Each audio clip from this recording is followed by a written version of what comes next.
Hello dear students, welcome back to our online classes and today we are going to discuss very important topic that is speculation and hedging. हमने एक class में discuss किया था कि future trading क्या होता है, उसी का पार्ट है एंड स्पेकुलेशन हेजिंग क्यों किया जाता है इसको बाद में हम डिस्कस करेंगे। उससे पहले देख लेते हैं कि इस पर्टिकुलर वीडियो में हम क्या क्या कवर करने जा रहे हैं। Speculation and types of speculation, difference between speculation and hedging. चलिए कुछ बेसिक टर्म्स के साथ शुरुआत करते हैं। ये टर्म्स इम्पोर्टेंट है क्योंकि ये टर्म्स अगर आपको समझ में आ गए तो आपको बाकी वीडियो समझ में आ जाएगा। सबसे पहले स्पेकुलेशन क्या होता है? स्पेकुलेशन क्या होता है कि purchase of an assets with hope that it will be more valuable in future, known as speculation. मतलब जो को इस उम्मीद में खरीदना कि फ्यूचर में ज्यादा ये महंगा हो जाएगा, स्पेकुलेशन बोलते हैं। स्पेकुलेटर क्या होता है? स्पेकुलेटर एक ट्रेडर होता है, एक इन्वेस्टर होता है जो चीजों को खरीदता है इस उम्मीद में कि ये चीजों का भाव जो है बढ़ जाएगा, रेट बढ़ जाएगा और हमको ज्यादा प्रॉफिट मिलेगा, क्योंकि अभी सस्ते प्राइस पे खरीद रहे हैं और पीछे में प्राइस बढ़ेगा तो जो प्राइस डिफरेंस होगा हमको फायदा होगा। Speculator is a trader. हेजर क्या होता है? हेजर also trader who plays as a trade in order to protect against price fluctuation in the commodity। देखिए क्या होता है कि ये भी एक ट्रेडर होता है जो हेजिंग करता है। A trader who done hedging is known as hedger। hedging क्या होता है अभी हम देखेंगे इसको नेक्स्ट में। hedging बेसिकली रिस्क को कम करने के लिए, प्राइस फ्लक्चुएशन को बचाव करने के लिए हम hedging करते हैं। hedging क्या होता है अभी हम आगे डिस्कस करेंगे। कॉन्ट्रैक्ट क्या होता है? कॉन्ट्रैक्ट एक प्रोमिस होता है जिसमें आदमी ये प्रोमिस करता है कि भाई मैं इस चीज को रेट पे आपको बेच दूंगा या आपसे खरीद लूंगा इस प्राइस पे, ठीक है। तो इसको बोलते हैं कॉन्ट्रैक्ट, लीगल डॉक्यूमेंट होता है। उसके बाद में एक दो तरह का मार्केट अपन डिस्कस करेंगे, केस मार्केट और फ्यूचर मार्केट। हम आपने केस मार्केट को स्पॉट मार्केट ही बोलते हैं। स्पॉट मार्केट या केस मार्केट क्या होता है? ऐसा मार्केट जहाँ पे हम चीजों को जो है खरीदते हैं, बेचते हैं, पेमेंट करते हैं और डिलीवरी लेते हैं, चले जाते हैं। मतलब ऑन स्पॉट हम उसको सेटल कर लेते हैं। Market place in which commodities purchased are paid for और received at the time of sale. जब हम कमोडिटीज को जो है बाय और परचेज करते हैं उसी टाइम पे उसका पेमेंट और उस चीज को रिसीव कर लेते हैं। मतलब जो आपका मार्केट होता है, जो जनरली मार्केट आपको देखने को मिलता है। लेकिन एक मार्केट और होता है फ्यूचर्स मार्केट। ये मार्केट क्या होता है? A market in which participants buy and sell commodities and made a contract for delivery on a specified future date। इसमें क्या करता है कि जो बाय एंड सेलर से वो अपना बिजनेस करते हैं, मतलब बाय एंड सेल करते हैं कमोडिटीज को और एक कॉन्ट्रैक्ट बना लेते हैं। एक कॉन्ट्रैक्ट के थ्रू बाइंग सेलिंग करते हैं कि भाई उस डेट को मैं आपसे ये कमोडिटी को इस रेट पे खरीद लूंगा। मीन्स प्राइस वगैरह आपका सेटल हो जाता है, लेकिन जो उसका डिलीवरी होता है वो फ्यूचर में होता है। फ्यूचर्स मार्केट में क्या होता है कि उसमें आपको फिजिकल डिलीवरी लेना कोई नेसेसरी नहीं है।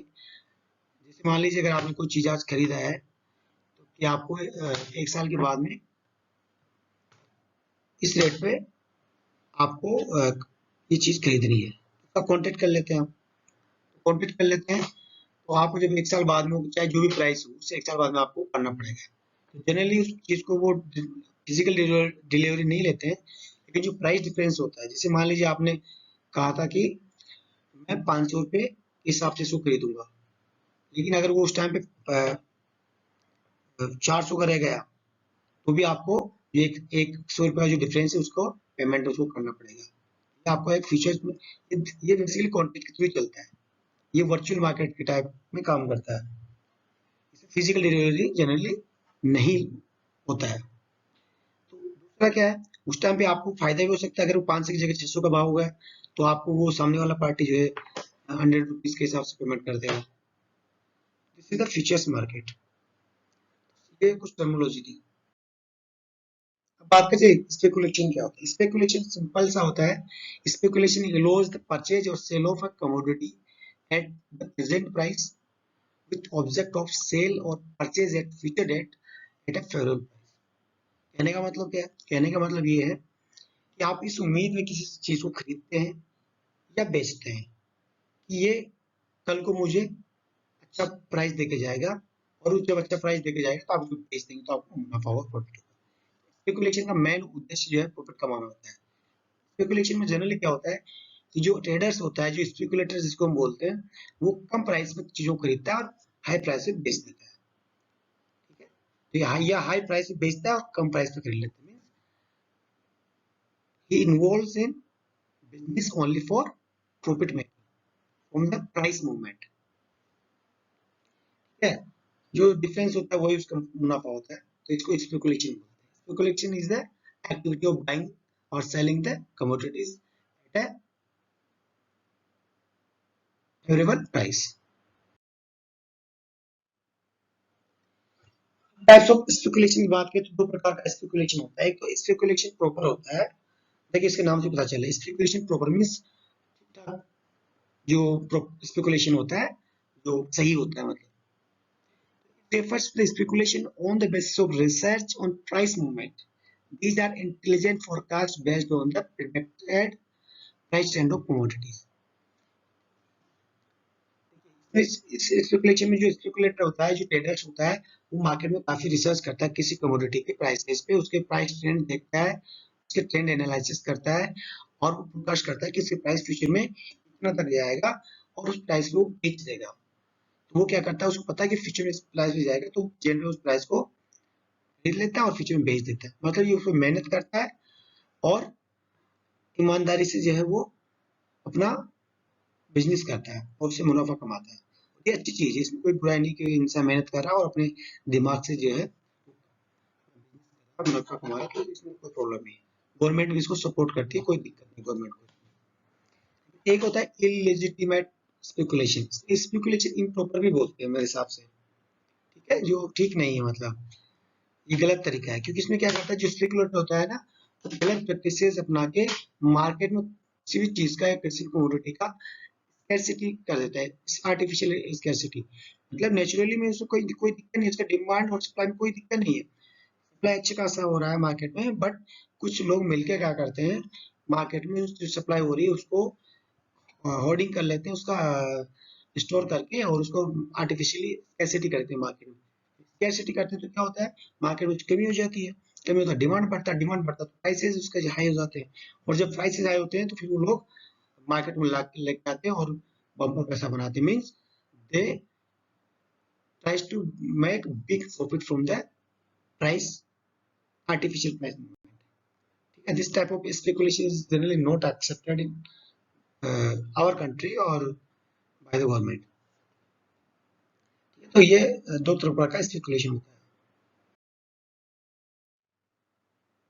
हेजिंग क्या होता है, ये that is very important. Hedging क्या है, हेजिंग भी उसमें भी ट्रेडर जो है चीजों को खरीदता है और बेचता है, लेकिन हेजिंग में का उद्देश्य जो है प्रॉफिट मेकिंग नहीं है। हेजिंग का उद्देश्य क्या होता है, ट्रांसफरिंग द प्राइस रिस्क। जो प्राइस रिस्क होता है उसको कम करना होता है, जो इंसान को नुकसान होने वाला है उस नुकसान से बचने के लिए वो हेजिंग करता है। This is the trading technique of transferring the price risk. इसमें आदमी क्या करता है कि जनरली मान लीजिए, अगर जैसे मान लीजिए कोई एक्स वाई जेड है, ट्रेडर है, वो 100 क्विंटल्स ऑफ मैज को जो है आज खरीद लेता है, इस उम्मीद में कि इसके प्राइसेस जो है फ्यूचर में बढ़ेंगे। ठीक है, लेकिन उसको ये भी डाउट है कि इसके प्राइस फ्यूचर में बढ़ेंगे नहीं बल्कि घट जाएंगे। ठीक है, तो या वो आज बेच देता है इस उम्मीद में कि फ्यूचर में डाउन हो जाएंगे तो मैं वो खरीद लूंगा। तो कुछ भी खरीदे या बेचे प्रेजेंट स्पॉट मार्केट में, केस मार्केट में वो कुछ भी बेचे या खरीदे, लेकिन उसको डर रहता है कि फ्यूचर में ये हमारा डिसीजन गलत ना हो जाए, तो वो क्या करता है, सेम क्वांटिटी का एक ऑर्डर जो है वो फ्यूचर मार्केट में भी दे देता है। फ्यूचर्स मार्केट जो होता है उसमें भी वो सेम क्वांटिटी को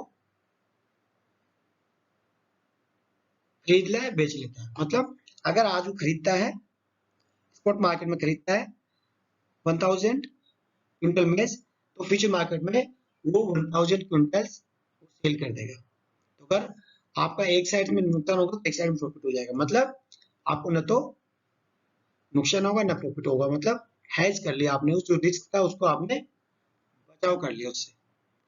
it refers to the purchase it refers to the purchase और sale of commodity in a future market accompanied by a sell और purchase in the cash market. ठीक है, जो आपने कैश मार्केट में खरीदा उसको बैकअप देने के लिए आपने फ्यूचर मार्केट्स में भी एक बेच दिया।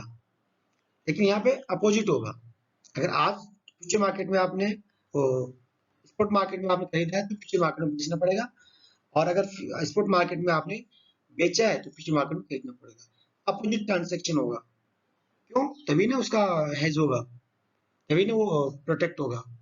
तो हेजिंग का जो प्रोसेस है वो क्या करता है, hedging tries to cut the amount of risk और volatility connected with the change in the price of commodity. Price और कमोडिटी के साथ जो उसका रिस्क जुड़ा होता है उसको कम करने की कोशिश करता है। अब बात करते हैं दोनों के बीच में डिफरेंस।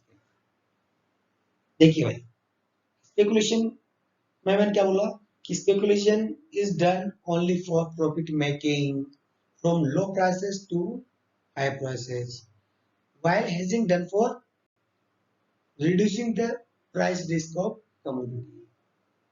तो एक तो प्रॉफिट मेकिंग, एक का उद्देश्य प्रॉफिट मेकिंग है, दूसरे का जो एक्सेसिव प्राइस फ्लक्चुएशंस होते हैं या जो रिस्क है उसको कम करना उसका उद्देश्य होता है। स्पेकुलेशन में buying and selling are not necessarily oppose to each other. Speculation में ऐसा कोई जरूरी नहीं है कि अगर मैंने आज एक 1000 क्विंटल्स जो है मैच खरीदा है तो फ्यूचर में मैं 1000 क्विंटल्स ऑफ मेज ही बेचूं। मैं हो सकता है उसमें 500 क्विंटल्स मेज ही बेचूं, मैं आधा 50% ही बेचूं, 50% रख सकता हूँ। लेकिन हेजिंग में ऐसा नहीं है, क्योंकि आप उसमें रिस्क को कम करने के लिए करें तो आपको जितना आपने बाय किया है उतना ही आपको सेल करना पड़ेगा सेम क्वांटिटी में। Means buying and selling activities are necessary oppose to each other oppose मतलब अपोजिशन, अगर आप खरीदे तो आपको बेचना पड़ेगा। Two types of transaction buy sell are not necessary should be of equal quantity. मतलब अगर वो मान लीजिए बाय कर रहा है और फ्यूचर में सेल करेगा तो वो जरूरी नहीं सेम क्वांटिटी का हो, जिसमें मैंने ऑलरेडी बताया। ठीक है, तो वो कम ज्यादा हो सकता है, कम ही होगा, ज्यादा क्या होगा। लेकिन हेजिंग के केस में बिल्कुल, अगर आपने 1000 क्विंटल्स ऑफ मेज जो है बाय किया है तो आपको सेल भी उतना ही क्वांटिटी में करना पड़ेगा, लेकिन आपका रिस्क जो है मिटिगेट होगा। स्पेकुलेटर क्या कर सकता है कि भाई वो अपने प्राइसेस को कब खरीदेगा कब सेल करेगा, जब प्राइसेस उसके हिसाब से मार्केट में आएंगे, उसकी उम्मीद के हिसाब से प्राइसेस आएंगे तभी वो बेच सकता है। लेकिन उसमें ऐसा नहीं है। हेजिंग में आप कमोडिटी स्टोर नहीं कर सकते। ठीक है, उसमें क्या करना पड़ेगा, जो प्राइस का जो डिफरेंस है, जो मैंने बताया कि प्राइस का डिफरेंस जो है वो आपको पेमेंट करना पड़ेगा। अगर लॉस लगा तो देना पड़ेगा और प्रॉफिट हुआ तो लेना पड़ेगा। उस डेट को एक्सपायरी डेट होता है फ्यूचर्स मार्केट में, तो फ्यूचर्स मार्केट में जो एक्सपायरी डेट है उस पर आपको सेटलमेंट करना पड़ेगा कि भाई जो भी नुकसान और फायदा हुआ था वो हम सेटल कर लेते हैं। ठीक है, this is the basic difference between speculation hedging. और देखिए दोनों चीजें किस काम की है, दोनों चीजें मार्केटिंग का जो रिस्क है उसको कम करने के लिए जनरली। हालांकि स्पेकुलेशन में उसका मोटिव जो होता है वो प्रॉफिट मेकिंग होता है। Thank you for being with me, thank you for watching this video.